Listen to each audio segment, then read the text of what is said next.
ये जब चीज सामने आई तो इससे पता चला कि कहां तक इसकी जड़ है। तो मुझे पूरी उम्मीद है कि सीबीआई जब इसकी तह तक पहुंचेगी तो काफी चीजें पाएगी।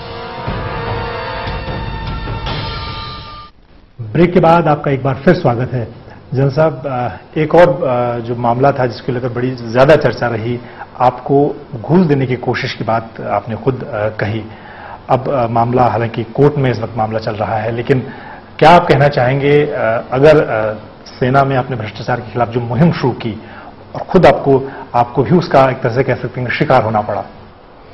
देखिए, ऐसा है कि एक हमने वो आंतरिक स्वास्थ्य को लेकर जो मुहिम शुरू की उसमें ये भी शामिल था, और ये जब चीज सामने आई तो इससे पता चला कि कहां तक इसकी जड़ है, और इसके उन्मूलन के लिए बाकी चीजें बताई गई लोगों को, ताकि हर एक चीज के अंदर इस चीज के ऊपर ध्यान दिया जाए। और काफी चीजें, मुझे पूरी उम्मीद है कि सीबीआई जब इसकी तह तक पहुंचेगी तो काफी चीजें पाएगी। सिर्फ इन ट्रकों के बारे में नहीं, बाकी किस तरीके से क्या हो रहा है, क्यों एक चीज जो सस्ती आती है वो फौज को बड़े ज्यादा दाम में लेकर बेची जाती है, कौन लोग उसमें शामिल हैं। अब ये सब की जो तहकीकात हम लोग नहीं कर सकते, तो इसीलिए सीबीआई इसका ध्यान दे रही है। और मुझे पूर्ण आशा है कि जब इसका सच उजागर होगा तो उससे जो प्रणाली जो बनेगी वो सबके लिए अच्छी होगी।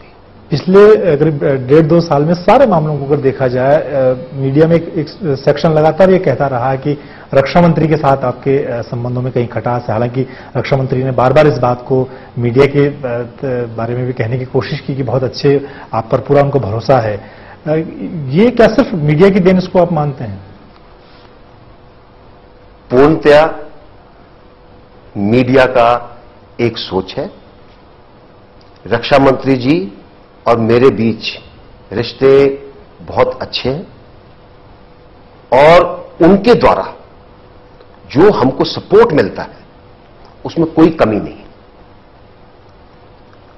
हम उनका आदर करते हैं क्योंकि वो एक स्वच्छ उनकी छवि है।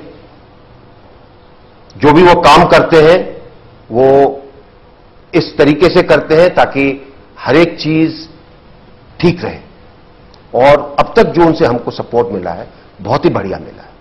और उसी प्रकार से हमने भी ये कोशिश की है कि हम हमेशा उनकी चीजों को सपोर्ट करें। और काफी चीजें ऐसी हैं, जैसे राशन का मामला है, यूनिफॉर्म का मामला है, जहां भी उन्होंने देखा कि चीज सही है और जहां भी हम उनको ले गए वो जाने को तैयार रहे, और आने के बाद उन्होंने जो निर्देश दिए उससे सेना को फायदा हुआ। एक बड़ा सवाल ये रहा, जन्मतिथि विवाद को लेकर लगातार आप सुर्खियों में रहे मीडिया की ही, उसको लेकर अब हालांकि सुप्रीम कोर्ट से मामले को निपटारे की कोशिश की गई है, लेकिन क्या कहीं आपके मन में इस बात को लेकर कोई मलाल है कि मामले को ज्यादा बेहतर तरीके से सुलझाया जा सकता था? मामले को ज्यादा बेहतर तरीके से सुलझाया जा सकता था। जो कुछ हमारे पास साधन प्रणाली अवेलेबल थी उसके अंदर किया जा सकता था। कहीं ना कहीं मेरे ख्याल से, चाहे वो एडवाइस की कमी हो या उसको बताने के अंदर कुछ गड़बड़ हुई हो, कुछ ना कुछ दिक्कत जरूर है कहीं ना कहीं। और मेरा अपना मानना यह है कि मामला बिल्कुल सिंपल मामला था, जिसके अंदर इतनी दूर जाने की जरूरत ही नहीं थी, और इस चीज को शुरू के अंदर ही इसको सुलझाया जा सकता था। लेकिन जब आप फालतू के कानूनी दावपेंच में फंसते हैं तो उसके बाद चीजें खराब होती चली जाती हैं। इस पूरे मामले से एक बात निकलकर जो सामने आई, और लगातार उस पर जो जानकार है वो कहते रहे हैं कि कहीं ना कहीं साउथ ब्लॉक में ब्यूरोक्रेसी बनाम मिलिट्री एक जो जंग है वो चली आ रही है। जिन लोगों ने इसका आंकलन किया है